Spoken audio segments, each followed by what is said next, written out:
គឺជាការប្រកួតរវាងទូកវត្តកោះដូងពាក់ផ្លាកលេខ2កំពុងតែអំនៅខ្សែទឹកខាងក្នុង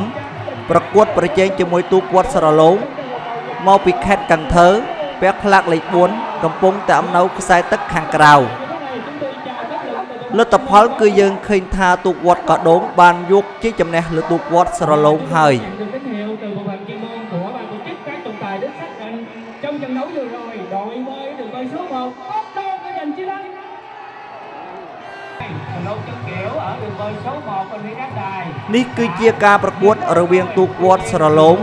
ពាក់ផ្លាកលេខ4កំពុងតែអំនៅខ្សែទឹកខាងក្នុងប្រកួតប្រជែងជាមួយទូកងាងយឿពាក់ផ្លាកលេខ7កំពុងតែអំនៅខ្សែទឹកខាងក្រៅ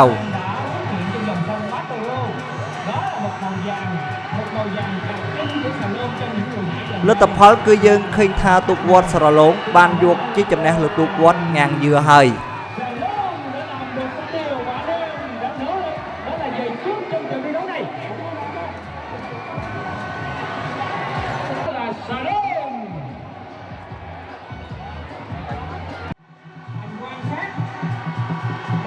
ជាកិច្ចចាប់ផ្ដើមឲ្យការប្រកួតនៅក្នុងរង្វង់8ទូកគឺជាការប្រកួតរវាងទូកវត្តជ្រុងខ្មែរពាក់ផ្លាកលេខ10កំពុងតែអំនៅខ្សែទឹកខាងក្នុងប្រកួតប្រជែងជាមួយទូកវត្តស្រឡូងពាក់ផ្លាកលេខ4កំពុងតែអំនៅខ្សែទឹកខាងក្រៅលទ្ធផលគឺយើងឃើញថាទូកវត្តស្រឡូងបានយកជាចំណេះលើទូកវត្តជ្រុងខ្មែរមកពីខេត្តកាម៉ាវហើយ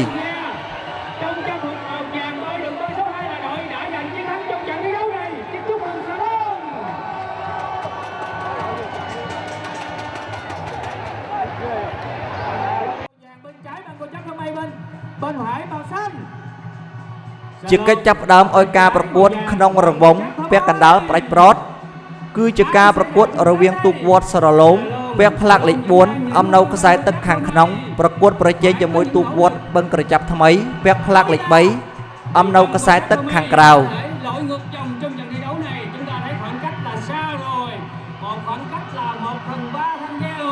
លទ្ធផលគឺយើងឃើញថាទូកវត្តស្រឡូងបានយកជាចំណេះលើទូកវត្តបឹងក្រចាប់ថ្មីហើយ